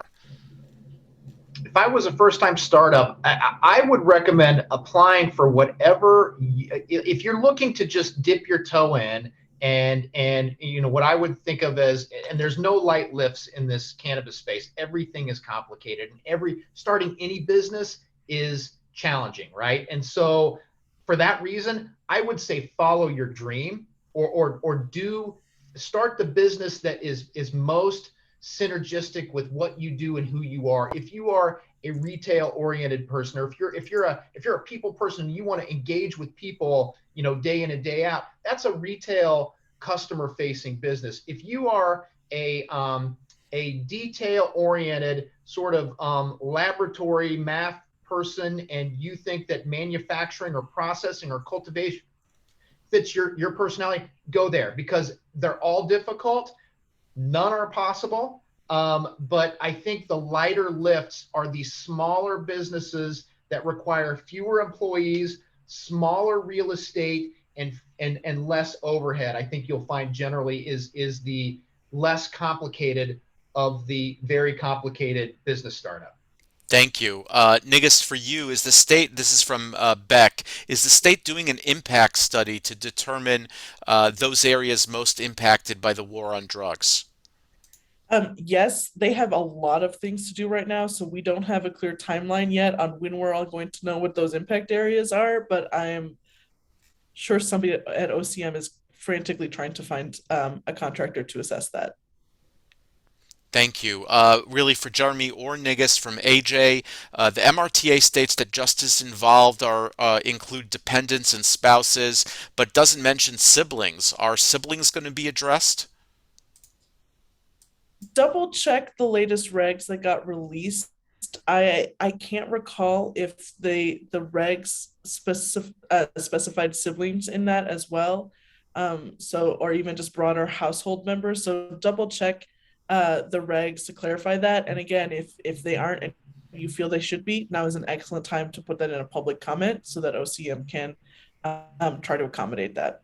And Excellent. I Please. would just flag very, very quickly, the way it works in New York is that the state publishes these regulations, and then there is is it 90 days? A 90-day notice and 60. comment. 60-day notice Yeah. and comment period where the state receives feedback and then goes in and addresses that feedback if it sees fit. And then they publish those regs in their final. So when you're in that 60-day window between the time they first publish and the time they finally publish, that's when they're receiving input. And Nigus made the point that right now a lot of these regulatory packages in the cannabis space are in that notice and comment period. Thank you. We have another question from Shalinthia, and apologies if I mispronounced your name. As a New York State certified MWB and small business owner, access to capital in this business segment is highly challenging. How do you suggest an MWBE enter this segment if capital is so limited? So one, the state is supposed to be making funding available for precisely that type. So again, track the rules and regs that are coming out about that $200 million fund and make sure you know how you can access those state resources. Now, I think that a lot more capital is going to continue to flow into New York. What is going to be most challenging for new licensees is that investors in the broader cannabis marketplace right now, investors are at their maximum skeptical about the return on investment just at a time when we have the most people entering the market in need of that. So I would recommend attending some of these cannabis conferences that are coming through New York in order to meet more people and learn more about the folks who are here. But also, there are many different resources across the country for kind of understanding how best to navigate that. And the best resource you have right now is going to be that state fund, which will help not just in terms of being available specifically for MWBEs, but also that if you get like 25 to 50% of your funding from the state, it makes it a lot easier to get funding from other cannabis investors to match that. Thank you. And Jeremy, I don't know if you can tackle this question because I know the regs aren't final yet, but what qualifies as a justice involved individual for social equity? Do possession tickets count? Do previously sealed misdemeanor conviction records count? What happens if you pled down in a case which got rid of the cannabis charge? So, I mean, I think there's a lot of technical Yeah. questions about how this is going to work. So to my knowledge, and again, I am not fresh on this. It's been a while since I read what's out there. To my knowledge, I don't think those things have been determined yet. If I were somebody in one of those circumstances, I would very certainly be putting forward the notion that I should be included in that pool. I should be included in that bucket. And so, it's kind of the, beg for forgiveness rather than ask for permission. So like if you think you qualify, make the case for it. That I think that makes all the sense in the world. And just to revert back to the question that was asked to Nigus, what I would be doing right now in anticipation of those opportunities for state supported, state sponsored funding, I would make sure that my business ducks are in a row right now. I would look to be forming an entity, a business entity with the appropriate authorities, the Secretary of State or whoever handles that in New York. And I would be looking to, I would be talking to banks about opening up a bank account so that when that opportunity happens, you've already got everything in work. And all you do is you plug it into an application, almost like maybe like a small business loan application. Similar requisites go into that. Get that stuff lined up now so that you're ready to go as soon as the opportunity arises. Last two. Thing, Go sorry, ahead. just because capital is such a big thing. Talk to your federal representatives about safe banking and anything that can be done to normalize cannabis at the federal level, because that is the main obstacle between cannabis businesses and obtaining capital like a normal business. Yes, great advice. I see two questions which are interesting and similar. One from an MWB who owns a security company, another one who specializes in compliance, and they want to know if there are going to be opportunities kind of in the ancillary space, not with licenses specifically, but could they perhaps provide services or products in the cannabis So industry? many. You guys represent two large companies. What do you think? Our first security contractor was a Latino owned company that we brought with us nationally across the country. So yes, and not only is it good to be an ancillary business, one, if you are an ancillary business, do make sure that your bank will support you getting funding from cannabis checks, because that can be a bit of a hurdle at times. But 100%, if go start attending these events, meet these aspiring licensees, be ready, because they will also need you. They might even need you as part of the application process, right? So there's definitely going to be a huge ancillary economy that benefits from this, not just plant touching licenses. Absolutely. And Nigga said it, like go to the conferences that are happening all over New York State, because people walking around there are people that are going to be thinking through applying for licenses, and they're going to be, who's my security and where's my compliance? And you'll bump into those folks. Have your, have a presentation ready, or have kind of a, we call it a pitch deck, a PowerPoint, couple, 3, 5 PowerPoint slides explaining who you are, what services you can provide, and understand in your mind kind of what your rates are going to be, so that you can have those conversations immediately and that they're frictionless. Well, wow. Also, Go ahead. What I final just word? dropped into the chat, bipacan.com. They maintain a database of BIPOC-owned plant and ancillary cannabis businesses, minorities for medical marijuana. Also do that through their Procure system. There are a whole bunch of folks who really want to find you and do business with you. So please help us find you. Jeremy and Nigist, I learned something new every time I speak to you guys. Thank you for joining us again. It was really a pleasure to host you and to learn from you. And thank you for sharing your expertise. Really wonderful conversation. I can't thank you enough, Eric, and the Kaufman Incubator and Binghamton University for sponsoring and hosting this event. And I will turn it over to you for the final word. I would say that people are eager to understand what the homework assignment is and how they submit it, and I assured them that you will be providing additional information by email. But final word to you, Eric. Go ahead. Oh, thank you so much. I really, Jeremy, just Ari, I can't, that was awesome. Absolutely awesome.